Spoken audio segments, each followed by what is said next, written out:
So yeah, but I'm good. What's the word? What's up? What's the word? We want to talk to you. Talk to you. He does look Okay, like LeBron a cool. little bit, so I see why he was his body double. Yeah, I I got was the telling about you physique. your What's career, as a bronze body double. That's what it was, a body double, right? yeah, yeah. I worked. I don't work with them anymore in that facet though. Space Jam 2 was the last thing that I worked on with them, Okay, so you did and get to do that. All right, dope. I did work on Space Jam 2. We helped create the basketball scenes and bring that some of that basketball stuff to life. But most recently, I've worked with Zion Williamson. Oh, okay. So I saw that's been that. really cool. Yeah, it's been really cool, man. I feel just really fortunate as an athlete, as a guy getting up there in age, as far as athletics is concerned, to still be able to mimic, some of the moves and characteristics of some of the best basketball players in the world. But Okay. I Yeah, worked with some other athletes too, guys you like got your Calvin lane, Johnson. dog. Yeah, man, I did kind of. You got the lane, I LeBron. You did LeBron for about good 10 years, right? I And did now Zion. 11, yeah, 11, 12 years. Through Dwight Howard in there, Kobe in there, Damn. Shaquille R.I.P. O'Neal, Calvin Johnson, Antonio Gates. So yeah, man. I mean, I don't know who's like keeping track or whatever, but I mean, as far as body doubles, sports body doubles concerned, I'm definitely I'm up there. I put together a nice situation for myself over the years. Now, would you prefer, since you've done a lot of body doubling, would you prefer being somebody's body double or like, nah, bro, I'm the one in front of the camera. We be watching me real Man, time. I don't prefer to be nobody body double at this point in the stage of my career. I like the Zion Williamson situation because it's just like fresh and new. I mean, the kid is 20 years old and he's, on top of the world as far as, basketball is concerned. And it was something good. For me, it's like kind of like a bounce back from LeBron. You know what I Okay. mean? So I rock with it to a certain extent, but that's kind of what happened with the LeBron situation. It was a bit of a clash because I'm not your typical stand-in body double. Like I got real serious acting credits, and I don't feel like they ever really gave me my credit or the just due for the Mm. job that I was doing. They weren't paying And you enough. I got weight, huh? They weren't paying you enough. No, I think it's more. Nah, we did it for like this. They, they never helped me get paid. Let me put it that way. You know what I Okay. mean? Like I got co-signed, but like, all right, cool, that's our guy, cool. But whenever it was coming down to negotiations, I could never go to them and be like, hey, you know what I mean? Like, can I get paid for real? Like niggas would ignore me. Or like, we doing the same thing for like 11, 12 years. And I'm like, what's up? Like, can we get a contract? Can we do something like, I feel okay. Yeah. see, I done survived through like three barbers, four stylists. You know what I mean? Like everybody coming and going, they all getting deals and contracts. I'm like, like what's the situation? What's up? and He said he and wants then some commitment. He wants yeah, stability. Yeah, he don't yeah, want no man. franchise tag. No franchise tag me. Give me. I need a Supermax or something. Or not even that. Just give me something. He Give said, me the sign max me. double deal. Yeah, you know what I mean? Whatever the max Cuff double me up. deal is, I need it. And it never came. And so, I was perturbed by that because I was out there negotiating my own deals. And it's not like there's an agency out here that really has body doubles or Mhm. stand-ins on tap. You know what I mean? So I had to negotiate and do these things over the years on my own. Yeah, And I because you got a did it. certain unique look that fits. Well, you're not SAG or anything. Of course, I'm the union, but see, this is the thing. Like, let me school you on the body double job, right? Let me know. So you do the body double job, but when it's come to sad commercials, if your face isn't seen, you're not. They don't want to give you residuals. Mm. So I came into the situation where I'm watching the commercial, and the whole commercial is me. Like, and you see LeBron's face for like a second, but Hmm. all the other basketball stuff, all like that's all me. And I'm like, hold on, like, cause you don't see my face. Y'all not trying to like. I did the whole commercial, son. Like, so Mm-hmm. it got to this thing like, all right, cool. If my body appears on camera as LeBron James, I'm entitled to full residuals. You know what I'm saying? Mm-hmm. Just like any so, but it was always like a clause. We had to write a clause in there. Like I had to, like, all right, cool. This is what the deal is. But so we write a little clause because if you didn't write the clause, sometimes like we had a situation with Sprite, we didn't write the little clause in there, and here I am, like I'm holding the Sprite bottle, I'm all up in the Sprite commercial, and they don't pay me residuals, and Mm-hmm. this to go all the way to corporate Coca-Cola office and all this, and you know what? Instead of being able to be like, oh, yo, this is our guy, Sheldon is our guy, I got left out there. I didn't get the money that I was supposed to get on the Sprite, and then Sprite never hired me no more because they felt like I was too expensive. And so for me, it was just like if I had the camp in my corner, wouldn't have Like had the that. LeBron team. Yeah, exactly. Wouldn't have that situation. Okay, so I'm giving y'all some the juice. Like people, I don't tell. Like people don't like they don't know this type of stuff. Yeah, I was wondering. I was like, wow, you really giving I it was, up. I was like, oh, he's this Yeah, is keeping it it. real. Okay, so I love it body though. doubling thing. What's I mean, you said you were a serious actor, so I kind of want to know like maybe some other projects you've been in, or maybe more so important. What's next for you? Like, what are you looking to get into? Y'all just checking to make. I think my son went to the restroom. Okay. All right. So He said, "Let me go be a dad real we were quick." able to film a movie. No, it's cool. We were able to film a movie called Black Skin Okay. during quarantine. Went to Minnesota. It's a very important movie because it's dealing with the police murders, mainly Philando Castile, but on the hill. We filmed it on the hills of George Floyd. Okay. So to go to Minnesota and to work on a project of this magnitude, this cultural relevance was very important. And it's the first time actually that I'll be leading a film. I've worked on a lot of projects, but I never led anything. As far as like, TV series or whatever, never was the lead guy. So, Number one on the call sheet. yeah, so it's important. I love the fact that this was the message for me to whatever the first time I'm leading the film, that this is what it's about. And it's ironic that American Skin just came out, but we come up with something different with this. Right. When you said black skin, that I was like, wait, didn't they just? That's what just came out, right? I was thinking about the other movie, but no. Yeah. So I just that it's ill synchronicity at times with this Hollywood stuff, and also people be jacking too. You know what I mean? So I was thinking about that too. How people were jacking you, Yeah, people do be jacking. I dissed Cassidy a few years back. I wanted to bring that up. I'm glad you brought it up. I wanted to bring that up. I wanted to. Yeah, but jacking my mixtape cover, man, and the title. Like, come on, fam. You out here but dudes be doing that. But we all borrow in some sort of way, but I do feel like there's a fine line and there's a certain level of professionalism in that. But I don't know, American Skin, we had already named it Black Skin. It was hashtag Black Skin, and we filmed it in September. And then American Skin just dropped. So, I mean, I don't know.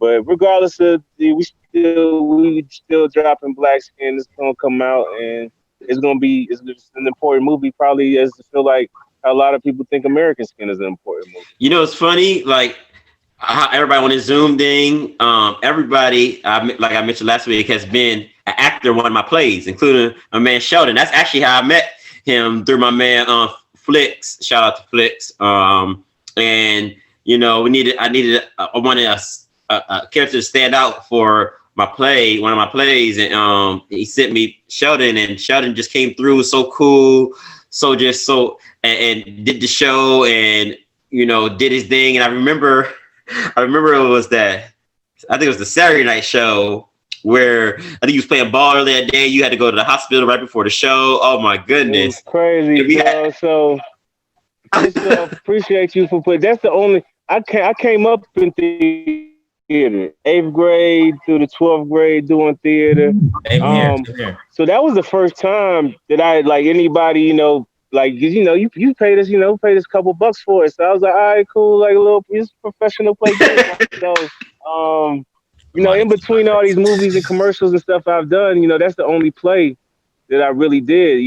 Since back in the day, whenever I was like a kid doing plays, and it was really fun. It was great to be on set. But yeah, that situation was wild because I was playing basketball and I was cooking too, bro. I had like 18 points in the first quarter.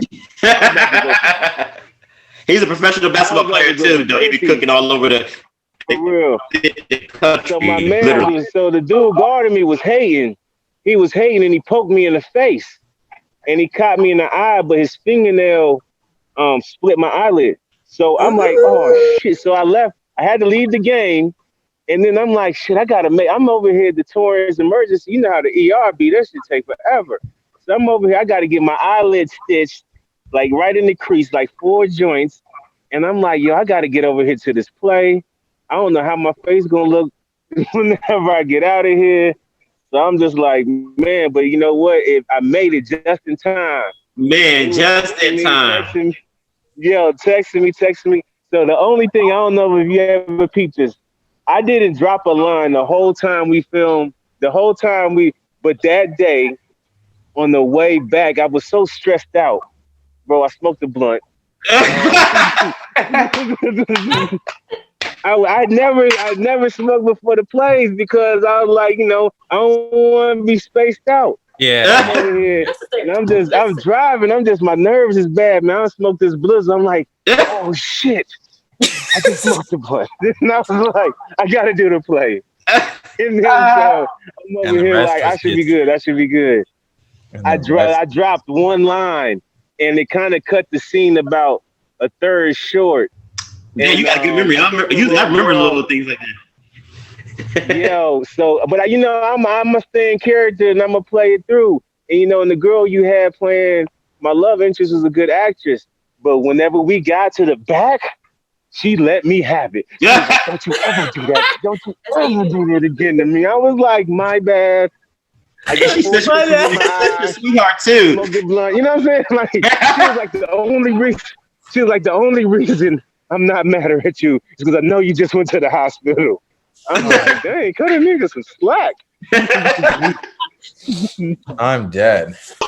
Hey, so because you talking about acting, one of your, which probably some may say could be, I don't know if it's your biggest gig, but Shameless. Like I'm sure interviews you've done, people talked about how you got the Shameless. Like how did you land the Shameless gig, and how was it impactful in terms of like your career and trajectory?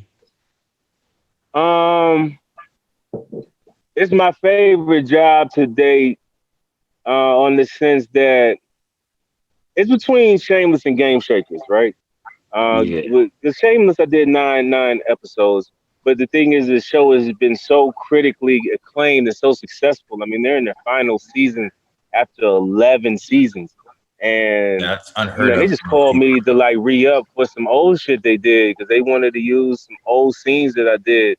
So it's the most respected thing I think I've done thus far as an actor. How I got it was I went in auditioning just like all the other auditions. I really only had a couple lines. I think I said I think my initial thing was like, hey baby, what's up? You good? Come here. Yeah. That was it, right? So I was like, the point. Hey, but I was like, man, I done did this shit about 1,000 times in the bed, so I was good. So I came in my tank top, you know what I mean? I was flexing. I did my joint, and I honestly, before I left, I was at Warner Brothers. I had just hopped on the 101, and my agent called me and was like, they want you for Shameless. I was like, I just left. Like, they still was seeing other people. And they was like, nah, you the one. So I was like, all right, cool. That's what's up. And then that broke the ice for me. And then they kept calling. They called me back, and they liked me. And honestly, I probably would have stayed on Shameless for maybe even the rest of the remaining series. But the girl that was playing my girlfriend asked off the show when we came back to season 5, and it directly affected me. And had me, basically they moved us to Indiana. So, and that was basically kind of how that storyline ended. But yeah, it was a lot of, there's a lot of that fanfare. Those people love Shameless. And, I got to experience some of that fanfare. We went to Chicago to film. So filming on location, a major TV show was awesome. Going to Warner Brothers on a regular basis, they, going into the fitness center as an employee and all of that at Warner Brothers. Like that stuff was great, man. It was 2014, and I had been grinding pretty hard up until then. And honestly, that was the job that I was like, all right, cool, I'm done playing basketball overseas. Yeah. Like, that's why I'm like a real actor. You know what I mean? I've like accomplished like cool. So I was like, I'm good. I don't got to go back overseas. Yeah. And they ain't had nothing to do with basketball. So for me, I love it because that's what kind of really got me started. How was it working on with Kel Mitchell on on Gameshakers? Because Gameshakers, man. Your Rufus character was funny, yo. That was some hilarious stuff. Keenan and Kel. Yeah, Keenan and Kel. Yeah. Kel, that joint was wild, bro. Because I grew up watching them, and then I had put my son on. Like we had old on his like iPad, he had like Keenan and Kel shows and Good Burger and stuff. So when I went to the table read, I sat next to Kel, and it was just so surreal to be in Nickelodeon Studios, and I'm sitting down, and Kel is here. This is part of his big comeback. You know what I mean? Kel he caught fire right after that. Mm-hmm. So it was amazing to see somebody kind of be in celebrity obscurity, and the humility that he had and the work ethic that he had as he was bringing himself back into the mix. It meant a lot, and he always showed me so much love. He did drops he was for determined me, to make that comeback. album, hella determined, but also like you could tell like he wasn't gonna mess the second run up. Mm-hmm. And I just liked how he treated people. I like how he treated me, and plus just being on set every day with Kel, like I realized how talented this guy is. Like I don't even think the word like Keenan and Kel is cool, but I don't think people really know like Kel Mitchell is freaking talented, man. Like this dude can dance, he can rap, he can sing. Sometimes I look at him and it would be like Martin Lawrence, and sometimes I would look at him and it's Eddie Murphy. And we just like it was just nonstop, bro. And we laughed so much on that set. We laughed so much. You said rapping. Like Shameless for what? I just keep thinking You think of that old immature song when he was rapping as Ed. Watch me do my thing. That's my shit. He had a deal. Yo, he had a deal with Interscope. Like Kel had a rap group and had a deal with Interscope. Like people don't know that. And like all that dancing and all that stuff. And even on our show, he played a rap he played a rap billionaire, crazy rap billionaire guy. Yeah. And all of them songs, like he got in the studio and rapped them. Yeah. He rapped them, and he would all them dance moves like they choreographed, and he did that. Like it wasn't no body double. Like he did all that dancing, he did all the rapping on that joint, and he passed it off as like legit. Hey, so that dude's super talented. I love Kel. Give me a sec. I'm recording. I'm about to restart again. All right. So, hold on. Give me like two sec. Gotcha. I was also on Shameless. For real? Yeah, I was in the background playing basketball. One of them central cast teams. Good. It was one of my favorite sets I've ever been on. Because that was one of the moments I had for me, because when I first came out to LA, I worked some background jobs and stuff. And so I used to always be on set like, dang, like how can I say lines? Like how can I get on set and say lines? Like I know I got it. And then so when I got on Shameless, we had this scene in the city. We filmed at the City Hall in LA. And I think we had about 150 background performers. And there was a moment where it's me and Lip, and we standing on the sill in City Hall, and I just look around, just like, dog, all these background is watching me. They here for this scene with me. Mm-hmm. And I'm just like, it was just one of the moments, like, just like, dang, like, what's surreal? Like, yo, look where I came from. Like, I used to ask about this. Mm-hmm. And here I am, and I'm looking at all these background performers. And I was like, I never forget being one of them. And so, like I make sure, I speak to some people or whatever, talk to people, thank them whenever we get done doing the scene. And at that time, I think that was the first time. That was the first time I had a body double. And I was just like, yo, like I done came up, nigga, like I got a body double. Yeah. I'm like, come on, man, they done painted this nigga dark skin. Like he's dressed just like me. They painted him dark skin. Man, he was light skinned, but they had my man's in blackface. And I was like, that's for me, son. That's for me. I was like, wait, what? And he didn't even do the stunts. Because I like to do my own stunts, bro. I'm good. I do my own stunts. But he came back later on another show, and one of the OG actors was like, man, let him do a stunt, man. It's okay. And I was like, I do my own stunts, bro. And he was like, nah, just let him do it. It's all right. Let him do and it. then so he did it. I didn't really love how it came out exactly, but but that was my claim to fame. I was like, yo, I made it, bro. I'm a body double that got a body double. I'm like, nigga, That's the goal.